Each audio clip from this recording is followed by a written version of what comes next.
or a vision of the world.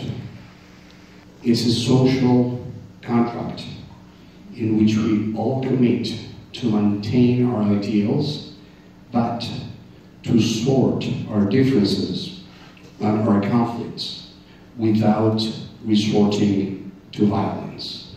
So reconciliation doesn't need forgiveness, because forgiveness is a personal choice. We all know when something happens to us, or somebody does something to us, and we think we need to forgive. Oftentimes, we're able to do it. Oftentimes, it takes more time, and one day we wake up and we realize that we're forgiven. But governments cannot force people to forgive. But they need, and they have the duty to create the conditions so that people are able to reconciliate, so that conflict can be managed from a different platform. In the case of our country, of course, there's a group of people that think that the peace process with FARC is something good, and probably half of the country thinks, or more than half of the country thinks, that it was not a good decision. So we're a country that is a split, but we're not divided in the sense that people are not resorting to physical violence. There's other sorts of violence.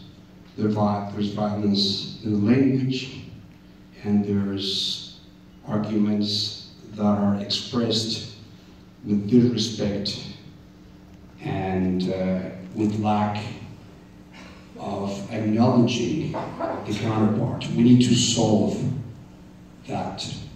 But going to the bottom line, what we're trying to do is to create mechanisms so that we understand what happened, so that we don't repeat our own mistakes, and so that victims can know the truth and be repaired. Of course, we will have a justice system, which is a transitional justice system that is different from a system that you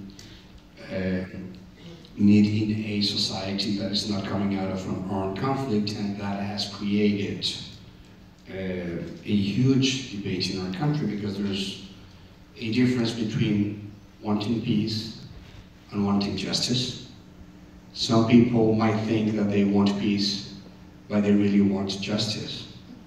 And some others might think genuinely that they want justice, but they want revenge.